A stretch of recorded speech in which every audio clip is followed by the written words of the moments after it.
మనం నిజామాబాద్ జిల్లా రెంజల్ మండల్ ఏవో లక్ష్మీకాంత్ రెడ్డితో ఉన్నాము. ఈ రెంజల్ మండలంలో ఉన్న వ్యవసాయ క్షేత్రం గురించి ఆయన మాటల్లో తెలుసుకుందాం. నమస్కారం అండి. నమస్తే అండి. ఈ మధ్యలో అంటే రుణమాఫీకి సంబంధించిన ఇష్యూస్ చాలా వస్తున్నాయి. అంటే కెనరా బ్యాంక్ కానీ ఇటు వచ్చి ఇండియన్ బ్యాంక్ కానీ వాళ్ళు అంటే కరెక్ట్గా పంపలేదు, ఇంకా గవర్నమెంట్కి ఏదైతే ఉందో వాళ్ళ రికార్డ్స్ ఏవైతే ఉన్నాయో అవి పంపలేదు, దానివల్ల రాలేదు అని చెప్పి చెప్తా ఉన్నారు. అంతేకాకుండా కెనరా బ్యాంక్ అంటే కొన్ని దగ్గరలల్లో ఆ బ్యాంక్ మేనేజర్ ఆయా బ్యాంక్ మేనేజర్కి సంబంధించి మేనేజర్లు ఈ ఎవరైతే రైతులకు ఫోన్ చేసి మీకు ఎట్లాంటి మాఫులు రావు, ఇవన్నీ అబద్ధాలు బూటకపు మాటలు, కాబట్టి మీరు వచ్చి రెన్యువల్ చేసుకోండి, మీరు వచ్చి మీ క్యాష్ కట్టేయండి అని చెప్తున్నారు. దానిపై మీ స్పందన ఏంటి?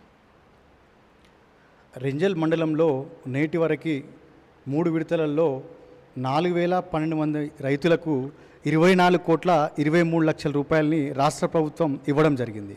అయితే బ్యాంక్లో మనకు మేజర్గా కెనరా బ్యాంక్లో మొత్తం 1400 అకౌంట్లు ఉంటే 532 మందికి 3,11 లక్షల రూపాయలు రావడం జరిగింది. మిగతా వారిలో 792 మంది రైతులకు బ్యాంకులో జరిగినటువంటి పొరపాటు టెక్నికల్ ఇష్యూ వల్ల, అంటే రైతులు రెగ్యులర్గా రెన్యువల్ చేసుకున్నప్పటికి కూడా బ్యాంకు సిబ్బంది రెన్యువల్ డేట్ని వేసుకోకుండా మొదటిసారిగా లోన్ ఎప్పుడైతే శాంక్షన్ చేశారో ఆ డేట్ని వాళ్ళ రికార్డులో అప్డేట్ చేసుకోవడం వల్ల మనకు ఇప్పుడు ఇచ్చేటువంటి గైడ్లైన్స్లో ఆ డేట్ ఫిట్ కాకపోవడం వల్ల ఆ 792 మందికి సంబంధించినటువంటి సుమారు 7,36 లక్షల రూపాయలు రాలేదు. ఇట్టి విషయమై మనం గౌరవ కలెక్టర్ సార్ ద్వారా ఆ నివేదికను సంబంధిత వ్యవసాయ శాఖకు ఎస్ఎల్బిసి మీటింగ్ కూడా పంపడం జరిగింది. అది త్వరలోనే సెట్ అయ్యి రైతులకు న్యాయం జరుగుతుందని మేము విశ్వసిస్తున్నాం. అదేవిధంగా ఈ ఇష్యూ కాకుండా 2 లక్షల వరకు రుణమాఫీ జరిగింది. అన్నీ కరెక్ట్గా ఉన్నటువంటి వాళ్ళకి 2 లక్షల వరకు 100% రుణమాఫీ జరిగింది. 2 లక్షల పైబడినటువంటి రుణాలకి నేటి వరకు రుణమాఫీ జరగలేదు. త్వరలో వేస్తామని చెప్పి ప్రభుత్వం చెప్తుంది కాబట్టి రైతులు ఓపికతో ప్రభుత్వానికి సహకరించగలరు. 2 లక్షల లోపల కూడా మనకు కొన్ని 4-5 ప్రాబ్లమ్స్ ఉన్నాయి. మొదటి ప్రాబ్లం రేషన్ కార్డు లేకపోవడం, అంటే కుటుంబ సభ్యుల నిర్ధారణ అనేది లేదు. అలాంటి వాళ్ళకి ప్రభుత్వం సంబంధిత వ్యవసాయ శాఖ అధికారులకు అప్లికేషన్ ఇచ్చింది. దాని ద్వారా మనం ఓవర్ నైట్లో రేషన్ కార్డు ఇవ్వలేం కాబట్టి ఆ రేషన్ కార్డు లేని కుటుంబ సభ్యుల యొక్క ఆధార్ కార్డు, అఫిడవిట్, వాళ్ళతో పాటు సెల్ఫీ దిగి మనం ఆ పోర్టల్లో అప్లోడ్ చేస్తున్నాము. ఈ విధంగా ఈ సమస్యకు పరిష్కారం చూపించడం జరిగింది.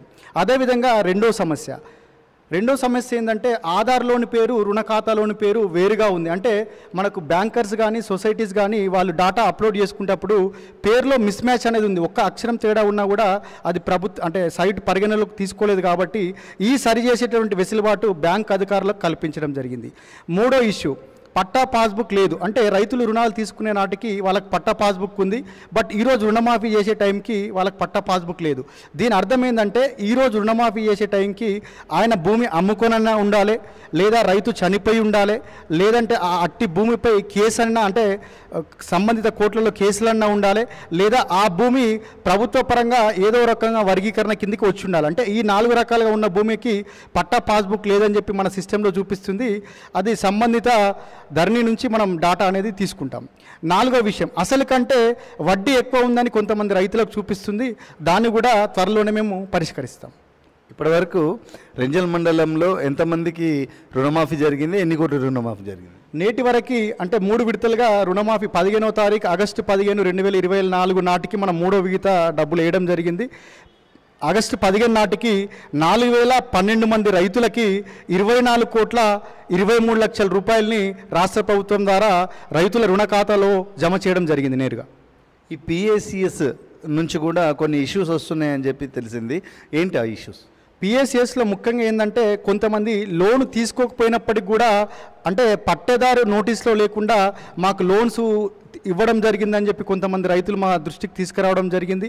అదేవిధంగా సొసైటీలలో ఒకరి పేరుకు బదులుగా ఇంకొకరి ఆధార్ని టైప్ చేయడం జరిగింది. కుటుంబ సభ్యులకు సంబంధం లేకపోయినా ఒక కుటుంబ సభ్యుని ఇంకో కుటుంబంలో మ్యాపింగ్ చేయడం జరిగింది. ఈ 3 ఇష్యూలు సొసైటీలో గమనించడం జరిగింది. ఇట్టి విషయాన్ని సంబంధిత సిఇఓ ద్వారా సంబంధిత ఎన్డిసిసిబి బ్యాంకు యాజమాన్యం దృష్టికి తీసుకెళ్లడం జరిగింది. వాళ్ళు కూడా కరెక్షన్ చేస్తామని చెప్పడం జరిగింది. వ్యవసాయ క్షేత్రాధికారిగా మీకు మీలో ఉన్న ఒక ఇష్యూ ఉన్నది అని తెలిసింది, ఏదంటే రేషన్ కార్డు. అంటే వాళ్ళకి సంబంధించి కొత్త రేషన్ కార్డు అయినా సరే ఏదైనా ఇష్యూ ఉన్నా కానీ దాంట్లో వాళ్ళు ఖచ్చితంగా వచ్చి వాళ్ళ మొత్తం కుటుంబ సభ్యుల మొత్తం ఫొటోస్ తీసుకుంటేనే మేము రుణమాఫీ అంటే పైకి పంపగలుగుతాము అని చెప్పి చెప్తా ఉన్నారట. వాళ్ళు ఇక్కడ లేక కొంచెము దూరంగా బెంగళూరులో అంటే హైదరాబాద్లో అంటే అవైలబిలిటీగా లేకున్నా కానీ వాళ్ళు రావాల్సిన పరిస్థితి ఉందా, లేదంటే ఆల్టర్నేట్గా ఏదైనా దానికి మార్గం ఉందా? మనకు గౌరవ వ్యవసాయ కమిషనర్ గారు ఇచ్చినటువంటి మెమో ప్రకారం ఏముందంటే అందుబాటులో ఉన్నటువంటి కుటుంబ సభ్యుల్ని ఫోటో క్యాప్చర్ చేసుకోమని చెప్పడం జరిగింది. అదేవిధంగా మనకు రుణమాఫీలో కనబడి ఎవరికైతే రేషన్ కార్డు లేదో అట్టి కుటుంబ సభ్యుల్లో అందుబాటులో ఉన్న వాళ్ళతోనే మేము ఫోటో దిగుతున్నాము. ఇక్కడ ఎలాంటి ఇబ్బంది కూడా లేదు. ఈ ప్రోగ్రామ్ ఆల్రెడీ స్టార్ట్ అయ్యి వారం రోజులు గడుస్తుంది. ఇంకెవరన్నా దూర ప్రాంతాల్లో ఉంటే అంటే కేవలం కుటుంబ సభ్యులు లేకుండా వాళ్ళు ఒంటరిగా దూర ప్రాంతాల్లో ఉంటే వాళ్ళు కంపల్సరిగా కూడా మన దగ్గర ఏఓ గారి దగ్గర సెల్ఫీ దిగి వాళ్ళ అఫిడవిట్ సమర్పించి రేషన్ కార్డ్ని మ్యాపింగ్ చేసుకోవాల్సిందిగా తెలియపరుస్తున్నాం. చాలామంది ఏమనుకుంటున్నారంటే ఫస్ట్, సెకండ్, థర్డ్ విడతలు ఇది 2024లో ఆగస్టు 15 వరకు మొత్తం అంతా క్లోజ్ అయిపోతుంది అని చెప్పి రేవంత్ రెడ్డి గారు చెప్పిన ఒక మాట ఒక సందర్భంలో చెప్పారు. అయితే వాళ్ళు ఏమనుకుంటున్నారంటే అక్కడి వరకే ఆగిపోయి వచ్చినాయి, వాళ్ళకు మాఫ్ అయిపోయినాయి, ఇంకా మిగతా రోజులలో మాఫ్ కావు అని చెప్పి ఒక అపోహలో ఉన్నారు. మరి అది అపోహనే అంటారా, మరి ఏంటంటారు దాన్ని? లేదండి, ప్రభుత్వము నేటి వరకు 2 లక్షల రూపాయలలోపు ఉన్నటువంటి అన్ని కరెక్ట్గా ఉంటాయి. అంటే మనం ఇంతకుముందు చెప్పిన 4 ప్రాబ్లమ్స్ లేకుండా అన్ని కరెక్ట్గా ఉన్నట్లయితే 2 లక్షల లోపు 100% రుణమాఫీ చేయడం జరిగింది. 2 లక్షల పైబడినటువంటి వాళ్ళకు కూడా త్వరలోనే మార్గదర్శకాలు ఇచ్చి రుణమాఫీ ప్రక్రియను వేగవంతం చేస్తామని కూడా ప్రభుత్వం చెప్తుంది. అందుకే రైతులందరూ ఓపికతో ప్రభుత్వానికి సహకరించగలరని తెలియపరుస్తున్నాం. సార్, నేను అడిగింది ఏంటంటే డేట్ అండి. వాళ్ళు అంటే ఈ ఆగస్టు 15 లోపు మొత్తం అంతా రుణమాఫీ జరిగిపోతుంది అంటున్నారు అని చెప్పాడు. అంటే అక్కడి వరకు జరిగింది, ఓకే. ఇప్పుడు మళ్ళీ ఇంకా టైం ఉందా అని రైతులకు మీరు చెప్పగలుగుతారా? ఉందండి, డెఫినెట్గా టైం ఉంది. మనకు 2 లక్షల వరకు ఉన్నటువంటి రుణాలని మాఫీ చేశాము. 2 లక్షల పైబడి రూపాయి ఉన్నా కూడా రుణమాఫీ కాలేదు. త్వరలోనే చేస్తామని ప్రభుత్వం చెప్తుంది. ప్రభుత్వ ఆదేశానుసారం రైతులకు కూడా మేము అదే విషయాన్ని తెలియపరిచాము. ఇదివరకు జరిగినటువంటి మీటింగ్లో తెలియపరిచాము. మా దగ్గరికి ఎవరు ఆఫీస్కి వచ్చినా కూడా అదే విషయాన్ని ఓపికతో చెప్తున్నాము. రైతులు కూడా ఓపికతో గవర్నమెంట్కి సహకరించాలని కోరుకుంటున్నాము.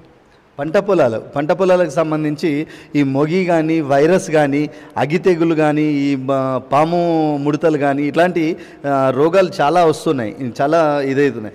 అది రాకుండా చూడాలంటే ఏమేమి మందులు వాడాలి, ఏ టైంలో వాడాలి, అసలు ఈ ఆర్గానిక్ వ్యవసాయం అంటే కూడా ఏంటి, ఎట్లా చేయాలి? మన దగ్గర రెంజల్ మండల్లో సుమారు 21,000 ఎకరాలలో రైతులు సాగు చేస్తున్నారు. దాంట్లో 5,300 ఎకరాలు సోయాబీన్ ఉంది. మిగతా 14,000 ఎకరాల్లో మేజర్గా వరి పంట ఉంది. ఈ ఫ్రీక్వెంట్గా కురుస్తున్నటువంటి నాణ్యమైన వర్షాలు ఈసారి మనకు రిసీవ్ కావడం జరిగింది.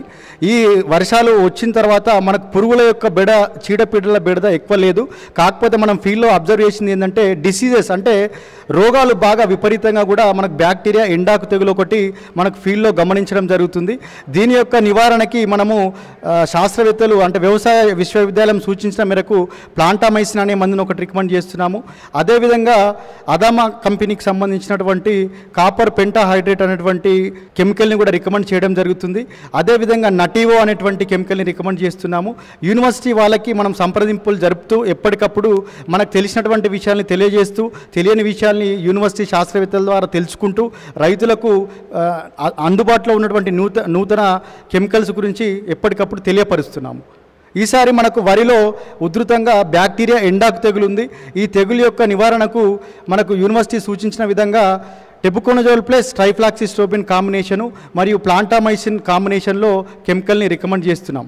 గత కొన్ని రోజుల నుంచి చాలా వర్షాలు బాగానే పడుతున్నాయి, అంటే బీభత్సమైన వర్షాలు పడుతున్నాయి. దానివల్ల పంటలు చాలా అంటే ఇసుక పెట్టడం, అట్లాగే ఏదైతే పెరిగిన వరి పడిపోవడము అట్లాంటివి చాలా జరుగుతూ ఉన్నాయి. ఎందుకంటే విపరీతమైన వర్షాలు, కుండపోత వర్షాలు ఇక్కడ మన సైడే ఉన్నాయి.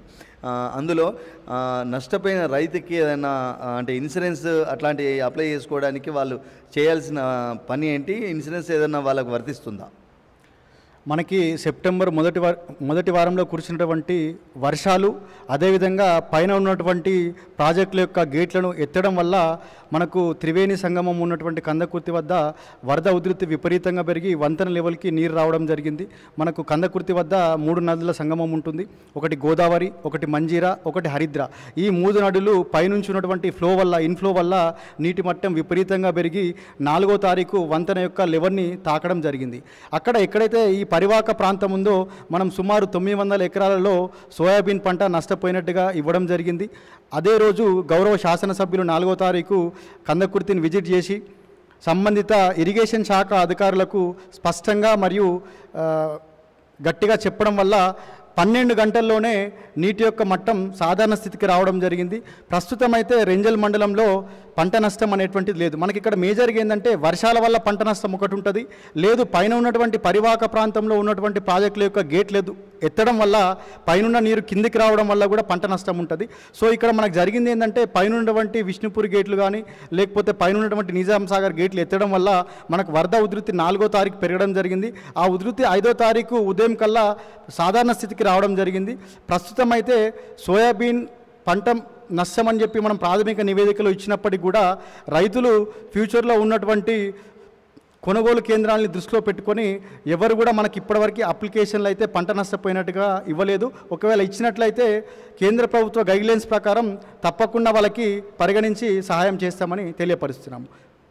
ఇంకో విషయం ఏంటంటే మనకు పంటకు ఇన్సూరెన్స్ అనేది గతంలో ఉండే 2019 వరకు కూడా మనకి ఇప్పటికి కూడా PMFBY అని ఉంటుంది, ప్రధానమంత్రి ఫసల్ బీమా యోజన అనే పథకం ఉంటుంది. ఈ పథకం మనకు క్రితంలో కూడా 2019 వరకు మన ప్రభుత్వం అడాప్ట్ చేసుకోవడం జరిగింది.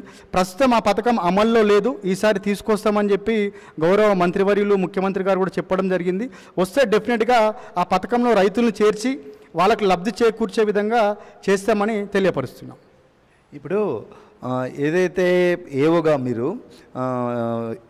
గవర్నమెంట్ ఈ నకిలీ విత్తనాలపై గట్టిగానే ఉక్కుపదం మోపింది. ఈ రెంజల్లో ఏవోగా మీరు ఇన్స్పెక్షన్కి ఏదైనా వెళ్ళారా? వెళ్తే ఏమైనా కేసులు ఇష్యూ అయ్యాయా? గౌరవ కమిషనర్ గారి ఆదేశాల ప్రకారం మరియు పోలీస్ శాఖ ఆధ్వర్యము మరియు వ్యవసాయ శాఖ ఆధ్వర్యంలో మూకుమ్మడిగా మనం జూలై మొదటి వారం నుంచి జూలై ఎండింగ్ వరకు కూడా విపరీతంగా విస్తృత తనిఖీలు చేయడం జరిగింది. ఇట్టి తనిఖీలలో మనకు బోర్గాంలో ఒక కంప్లైంట్ రావడం జరిగింది. మనకు పక్కన ఉన్నటువంటి విలేజ్లో భూలక్ష్మి క్యాంప్లో ఉన్నటువంటి డీలరు మనకు లేబులింగ్ అంటే అవి విత్తనాలు సాధారణ రకం అంటే ఫౌండేషన్ అని చెప్పి ఆయన ఇవ్వడం జరిగింది. బట్ ఆ విత్తనాలు సర్టిఫైడ్ సీడ్, మనకు విత్తనాలలో 4 రకాలు ఉంటాయండి. ఒకటి breeder seed, foundation seed, certified seed, truthful label seed. మన రైతులకి సర్టిఫైడ్ సీడ్ని ఆయన ఫౌండేషన్ సీడ్ అని చెప్పి అంటగట్టడం జరిగింది భూలక్ష్మి క్యాంప్కి చెందినటువంటి డీలరు. అట్టి డీలర్పై ఆ రోజే మనం సంబంధిత బోధన్ పోలీస్ స్టేషన్లో కేసులు నమోదు చేసి హాజరుపరచడం జరిగింది. ఆ కేసు కంటిన్యూషన్లో ఉంది. ఈ సీజన్లో మనం ఫైల్ చేసినటువంటి కేసు ఒకటి. బట్ అన్ని షాపులు కూడా తనిఖీ చేసి విస్తృతమైనటువంటి రిపోర్ట్స్ సేకరించి వ్యవసాయ శాఖ ఉన్నతాధికారులకు అందించాము. అట్టి నివేదికలో మనకు ఒక బోధన్ డీలర్ మాత్రమే ఈ విధంగా చేసినట్టు బయటపడడంతో ఆయన పైన ఈ సీజన్లో కేసు నమోదు చేయడం జరిగింది. రెంజల్ వ్యవసాయ శాఖ అధికారిగా మీరు రైతులకు ఇచ్చే సందేశం ఏంటి? రైతులకు విపరీతంగా కురుస్తున్నటువంటి వర్షాలకు ఈ పంట నష్టం జరగకుండా ఉండాలంటే ఇప్పుడు మనం మురుగు కాలువలు ఏర్పాటు చేసుకోవాలి. మొదటి విషయం, మురుగు కాలువల్లో నీరు వెళ్ళిపోయిన తర్వాత ముఖ్యంగా 14-0-35 అనేటువంటి ఫర్టిలైజర్ని మనం 1 లీటర్ నీటికి 5 గ్రాముల చొప్పున కనుక స్ప్రే చేసుకున్నట్లయితే పంట యొక్క కోలుకోవడం అనేది త్వరగా జరుగుతుంది. అదేవిధంగా కాయకుళ్ళు అనేది రాకుండా ఉండాలా సోయాలంటే టెబుకొనజోల్ మరియు సల్ఫర్ అనేటువంటి మందును 2 గ్రాముల చొప్పున లీటర్ నీటి కనుక స్ప్రే చేసుకున్నట్లయితే ఈ వర్షాల వల్ల ఏదైతే కాయ నల్లబడిందో అది కాయ యొక్క క్వాలిటీ మెరుగుపరచడానికి ఉపయోగపడుతుంది. అదేవిధంగా మీరు దుకాణదారుల్ని కాకుండా మనకు సంబంధిత వ్యవసాయ విస్తీర్ణాధికారులు వ్యవసాయ అధికారి మండలిలో ఉన్నారు కాబట్టి మమ్మల్ని సంప్రదించి మందులు వాడవలసిందిగా మీకు తెలియపరుస్తున్నాం.